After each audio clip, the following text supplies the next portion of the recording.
Ya era una fiesta absoluta.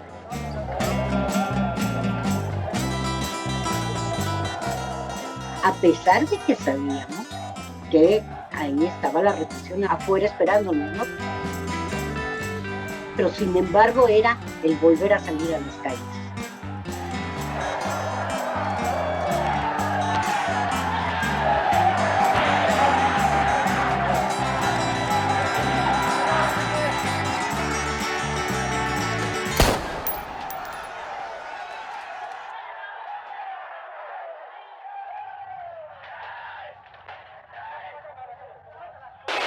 Que se ha preparado ya para observar el eclipse dentro de algunos momentos.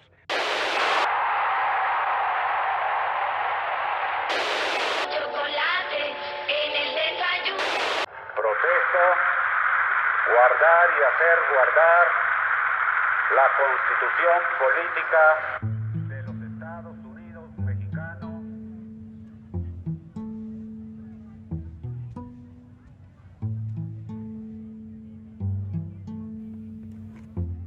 Mi hermano era un muchacho fuerte, alegre, con gran energía desde todos los puntos de vista y éramos hermanos siempre muy cercanos.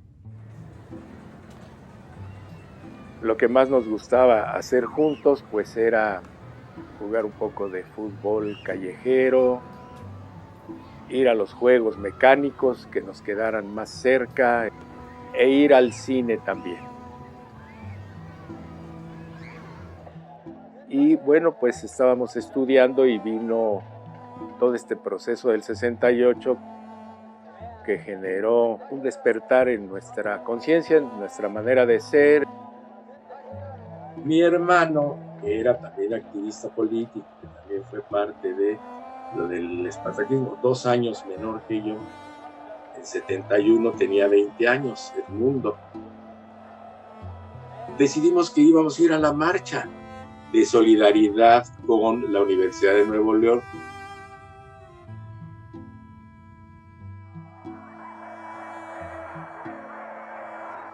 Era la primera vez que íbamos a una manifestación juntos. Estábamos arrancando nuestra vida como pareja en junio del 71. Había un grupo de gente que estaba haciendo cine en Super 8, entre ellos Paco Ignacio, que había hecho una película que ahí fue donde yo lo conocí. Unos querían irse al cine de una manera profesional y los otros lo que queríamos era militar a través de esas películas.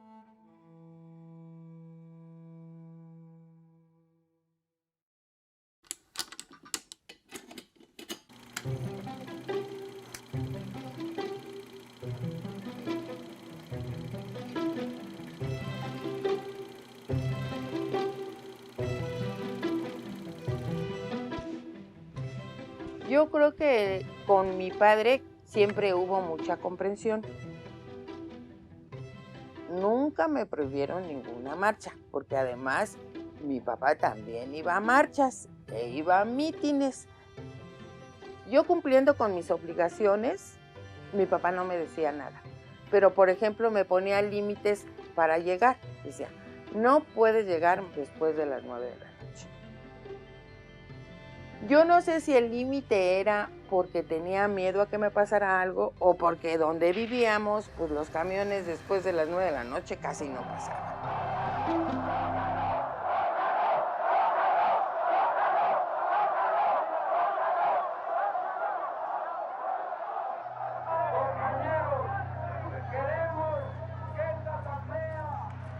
Nunca se me ha olvidado ver el rostro de compañeros yacentes en la Plaza de las Tres Culturas donde estuve la tarde del 2 de octubre.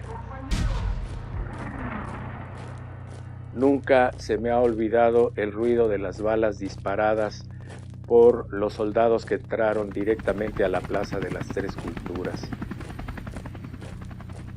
Nunca se me ha olvidado escuchar los lamentos de quienes decían, ya no nos disparen. A mí me llevaron a Lecumberri junto con muchos compañeros y nos metieron. Eso nunca se me ha olvidado. La deuda de sangre estaba ahí. Fíjate que para nosotros el 69 y el 70 eran años de culpa, porque yo estoy fuera y tengo 400 compañeros en la cárcel. Porque hay 70 muertos en Tlatelolco, 20 en el ataque al Poli. O sea, ¿qué nos dio la sobrevida?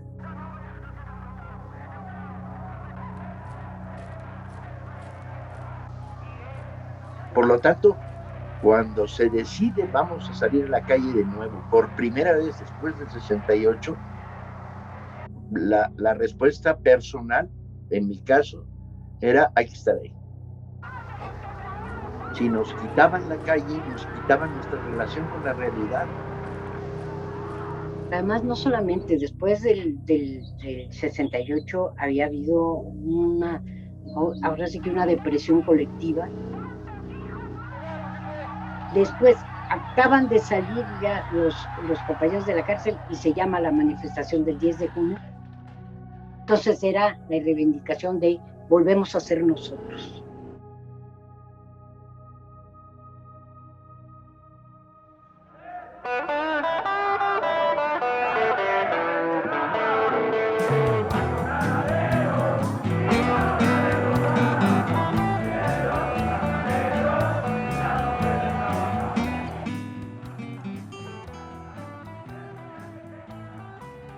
Lo que hizo el gobierno antes, durante y después del 68 fue preparar estos grupos paramilitares que fingían no ser dependientes del gobierno, pero que atacaban a toda oposición, toda marcha que fuera de protesta.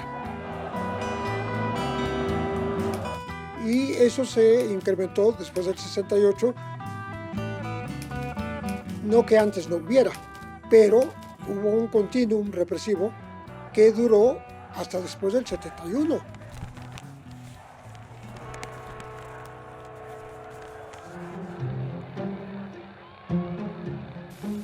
En aquellos años del 71 yo era estudiante de cuarto semestre de la Facultad de Economía de la Universidad Autónoma de Nuevo León y me tocó representar al Comité Central de Lucha de Nuevo León en aquella marcha del 10 de junio del 71 en la Ciudad de México, que fue convocada precisamente en apoyo a la huelga que nosotros teníamos en la Universidad de Nuevo León. La huelga fue provocada por una agresión por parte del gobierno del Estado. Saca una nueva ley donde incluye poner a un coronel de rector. Estaban todavía frescas las heridas del 68 y entonces aceptar un militar de rector era pues, inaceptable para el movimiento estudiantil, ¿no?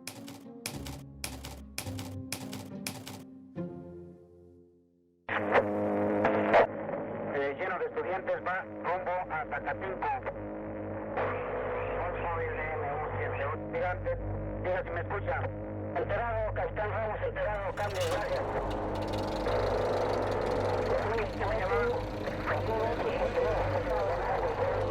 El gobierno estrenaba ese día una colección de tanques antimotines.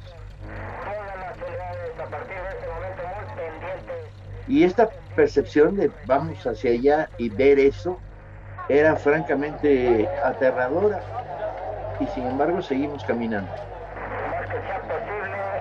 Pero además, en las calles que cruzaban la Avenida de los Maestros, ¿no? Las pequeñas callecitas que daban, ¿sí? Estaban cerradas absolutamente por una masa de granaderos, ¿no? Que nada más veías una cosa azul así, de que cerraban todas las calles. Y era plan con maña, porque todas las calles laterales estaban llenas de policías uniformados, de agentes del servicio secreto, de agentes vestidos de civil y de halcones.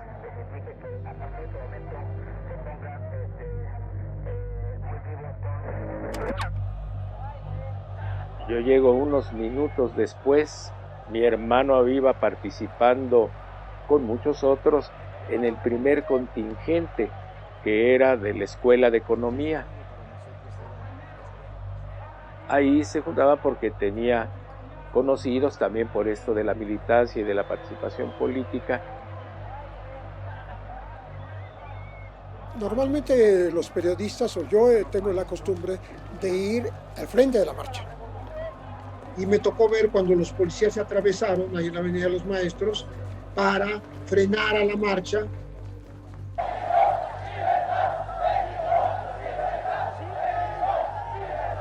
Apenas llevábamos 2 cuadras cuando la policía cierra la calle y nos dice que no está autorizada la marcha. Pero lo que hicieron los manifestantes fue maestros y estudiantes y apoyadores como sindicatos cantar el himno nacional.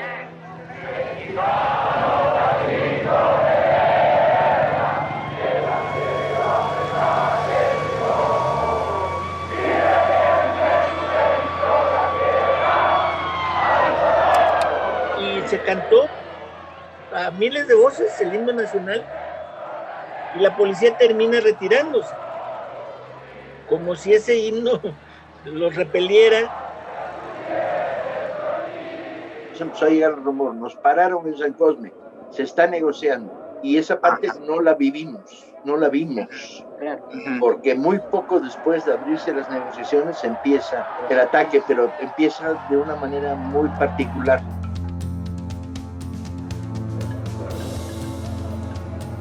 De pronto empezamos a ver que este muro que había de granaderos, de pronto se abre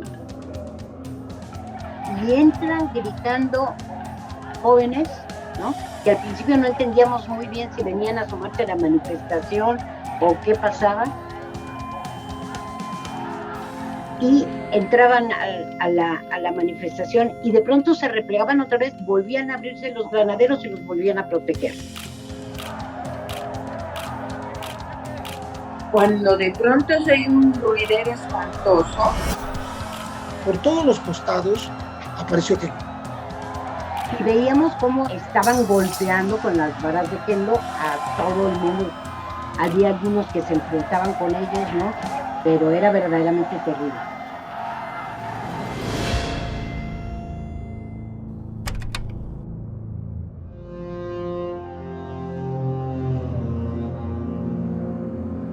Para definir un poquito el perfil de los halcones, yo recurriría incluso al dato preciso de que dependían del servicio de limpia, de tal manera que eran empleos muy bajos dentro del escalafón, y los llevaban a entrenar allá por el bosque de San Juan de Aragón, entre otros lugares. Ahora tenemos la certeza de que egresados del Colegio Militar, integrantes del batallón de paracaidistas con sede en el campo militar número 1, donde también entrenaban, eran los adiestradores de estos jóvenes. Iban con objetivos específicos, así fueron formados, así los quería el gobierno, así los necesitaba.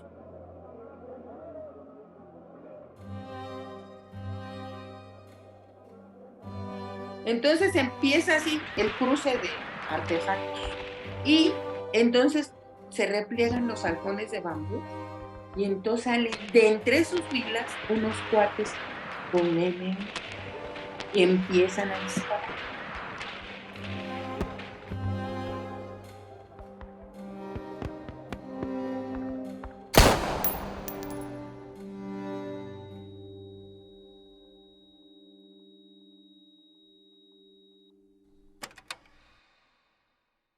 Yo recuerdo haber escuchado los disparos y el pequeño grupito que teníamos, decidimos subirnos al primer edificio que pudiéramos para poder filmar desde arriba.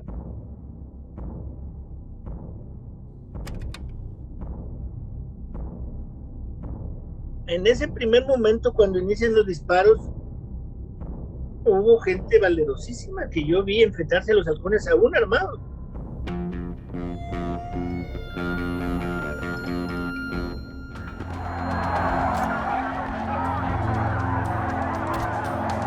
yo me metí a una casa que era una especie de vecindad. Nos hicieron correr, tuvimos la suerte de meternos a una pequeña peluquería, me parece que era, junto a una tienda, y cerraron la cortina y ahí se oían los bastonazos, ¿no? Cuando estábamos en la azotea y empezamos a filmar, yo estaba al lado de unos lavaderos y impactaron balas en los lavaderos que no sabíamos de dónde venían, y girando la vista vimos que en otras azoteas más hacia el norte había francotiradores. Y entonces vimos vehículos particulares que en realidad eran patrullas con agentes judiciales que iban disparando contra la multitud. Para esos momentos lo único que estaba claro es que había desatada una represión de magnitudes muy grandes. Se oyeron los primeros helicópteros cuando estábamos en la azotea. Eran las balaceras intermitentes en los primeros minutos de ese operativo. Pero yo empecé a tener una corazonada y fui a la calle Avenida de los Maestros con esa martilleo en mi mente de que algo malo, y sí.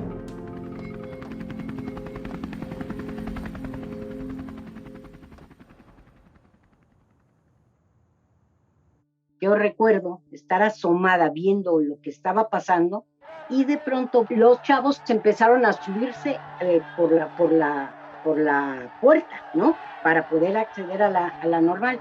Y de pronto la puerta con el peso se venció. Cuando veías que algo tan sólido como una puerta así de hierro, ¿no?, se doblaba por el peso de los chavos, ¿no? Sí. Yo dije, ahí perdimos ya.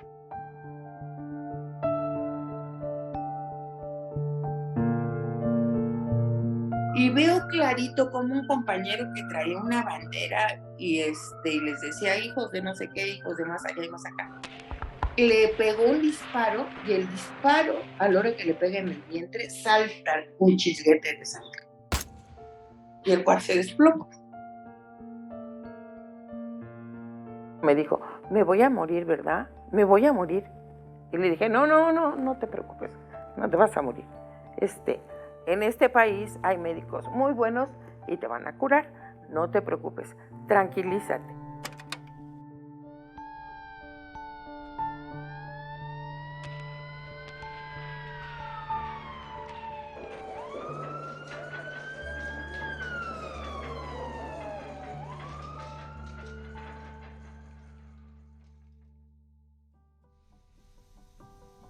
Ya cuando nos dijo el encargado de la de esta, dijo, ya están calmadas las cosas, pues ya, salgan y no va a pasar nada. Y todavía el cuate de la tintorería tuvo la buena onda de salir con nosotros y decirnos en voz alta para que vieran los soldados y a ver si mañana sí llegan temprano. Dijo, como dando a entender que éramos empleados pues de la tintorería. Dimos la vuelta y empezaron a abrirse ventanas en las calles diciendo, síguense de frente pueden pasar. De frente y a la izquierda. Y otros, vayan a la izquierda porque por ahí sí van a poder. O sea, nos fueron guiando la gente. Desde las azoteas y desde las puertas. Hasta que salimos al Cinecosmos.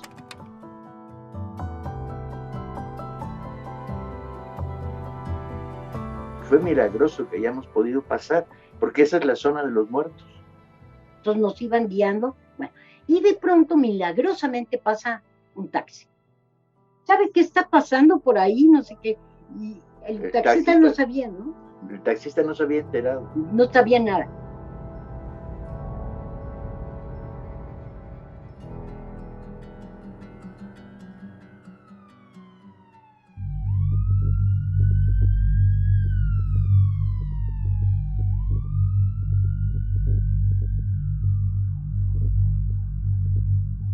Cuando llegamos al hospital de Polanco, una cosa que me llamó mucho la atención y todos nos quedamos así con mucho escalofrío, es que no entiendo por qué las puertas traseras de esa ambulancia tenían escurrimientos de sangre. Sí fue una imagen impresionante, porque en ese momento yo pensé en sus madres, pensé en ellas, pensé en su familia, ¿sí? Y pensé también que podía haber sido yo. Y entonces voy al hospital, está ahí el Rubén Leñero. Ya empecé a sospechar pues que podría haber pasado algo muy malo. No estábamos seguros de nada.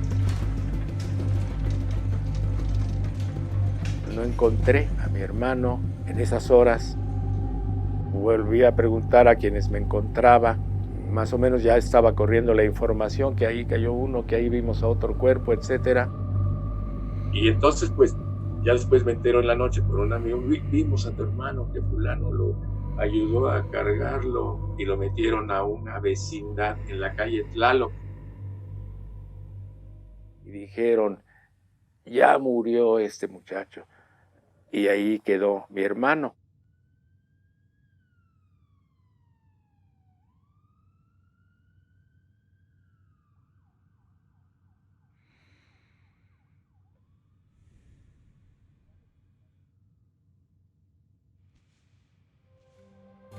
Y claro, el dictamen es que tuvo una bala directamente en el tórax, y una bala expansiva, según me dijo alguno de los que hicieron un dictamen.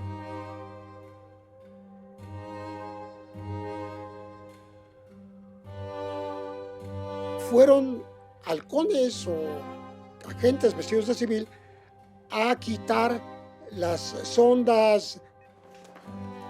Otros pudieron salir en cajuelas de automóviles, esconderse en otros pisos. Hay el testimonio de un médico que afirma haber visto cómo bajaron a varios de los que estaban ya hospitalizados, los formaron frente a una pared y ahí mismo los fusilaron. Y nosotros pues estábamos viendo para ver si podíamos avisarle a sus familiares o algo, cuando ándale que nos dicen, no, ustedes no se quedan aquí, ustedes se tienen que venir con nosotros. Y que nos suben a unas patrullas. Y le dijimos, bueno, ¿y por qué nos detiene y a dónde nos lleva? No sé, son órdenes superiores.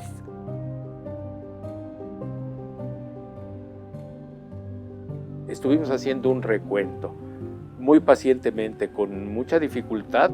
Llegamos a 30, a 40, hasta 120 nombres de muchachos que pudieron haber sido asesinados por los halcones.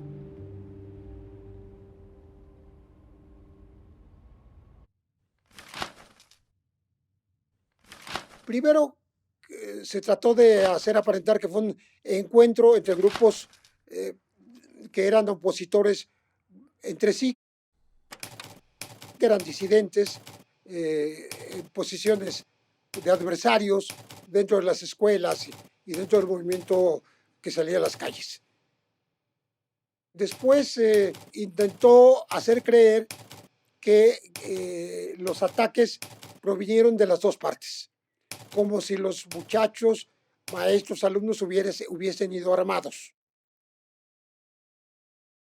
Y la primera sorpresa es que, a diferencia de las reacciones habituales, los medios no taparon lo que había pasado, porque los fotógrafos habían sido agredidos de una manera muy brutal. Empiezan a destapar la existencia de eso que se llamaba los halcones.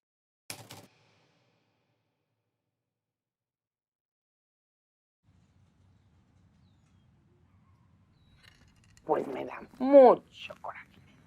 Es una rabia que yo me voy a morir con esa rabia. Porque ¿qué daño te podían haber hecho unos estudiantes que estaban muy jóvenes y que estaban haciendo una manifestación pacífica?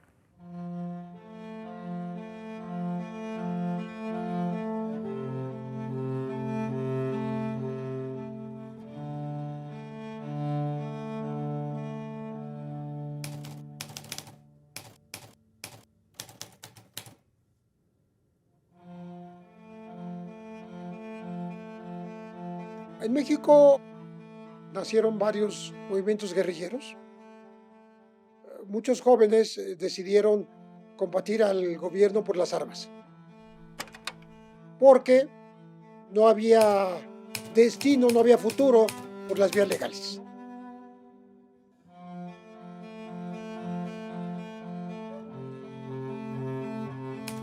Y nos embarcamos en una insurrección armada que terminó también, por no reflexionar lo suficiente, en una gran derrota militar.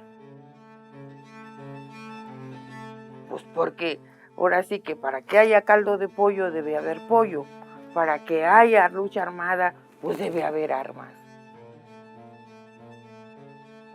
Y la verdad es que casi no las teníamos.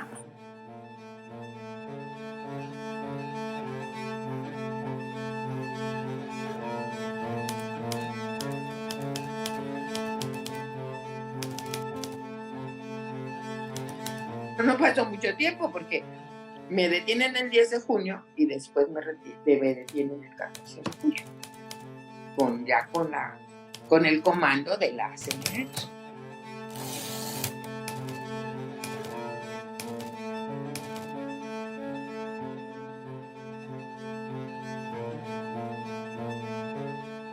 Yo me fui a Santa Marta y los chicos se quedaron en Lecumberri.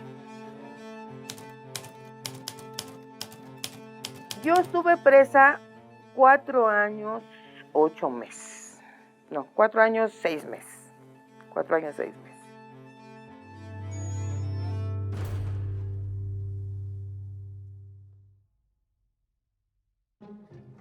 El gobierno federal, o sea, Luis Echeverría Álvarez, culpó al gobierno de la Ciudad de México, específicamente al regente Alfonso Martínez Domínguez, que desde entonces se le conoce como Alcons.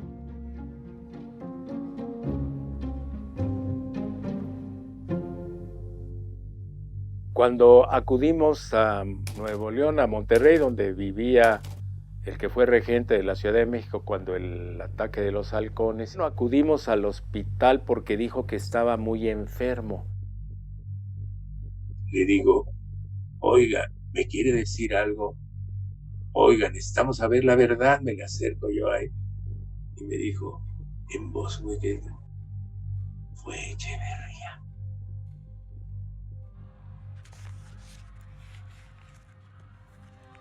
Edmundo, hermano, te recuerdo ahora y siempre lo haré. Y te digo que sigo firme en la lucha por la memoria, la verdad y la justicia.